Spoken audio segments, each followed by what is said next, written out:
ସହାୟତାର ହାତ ଶେଷରେ ଦେଶରେ ଲକ୍ଷପତି ବିଜୁ ସୃଷ୍ଟି କରିବାରେ ପ୍ରଥମ ସ୍ଥାନ ଗ୍ରହଣ କରିଛି ଓଡ଼ିଶା।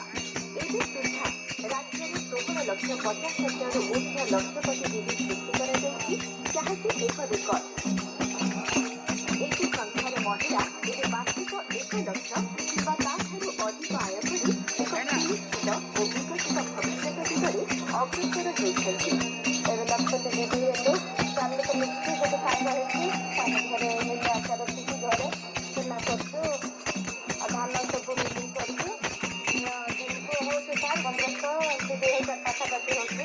କଥା ଦେଇ କଥାର ଦିନ ମହାନ୍ତତା 3,68,000 ମହିଳା ସ୍ୱୟଂ ସହାୟକ ଗୋଷ୍ଠୀକୁ ପ୍ରଦାନ କରାଯାଇଛି 17,500 କୋଟି ଟଙ୍କା। ଗର୍ଭବତୀ ମହିଳାମାନଙ୍କ ପାଇଁ ମମତା ଏବଂ କେନ୍ଦ୍ର ସରକାରଙ୍କ ପ୍ରଧାନମନ୍ତ୍ରୀ ମାତୃବନ୍ଦନା ଯୋଜନା କାର୍ଯ୍ୟକାରୀ କରୁଛନ୍ତି ସରକାର। ଏଥିରେ ଗୋଟିଏ କନ୍ୟା ସନ୍ତାନ ଜନ୍ମ ହେଲେ 12,000 ଟଙ୍କା ଏବଂ ପୁତ୍ର ସନ୍ତାନ ଜନ୍ମ ହେଲେ 10,000 ଟଙ୍କା ଦିଆଯିବ। ନମସ୍କାର। ସଂକଳ୍ପ ଶରୀର ଗଠନରେ ବିକଶିତ ଓଡ଼ିଶା ଗଠନର ମଜବୁତ ମୂଳଦୁଆ ପଡ଼ିଛି। ସମାଜର ଶେଷ ଧାଡ଼ିରେ ଥିବା ଲୋକଙ୍କ ପାଖରେ ପହଞ୍ଚିବାକୁ ଆମେ ପ୍ରାଥମିକତା ଦେଉଛୁ।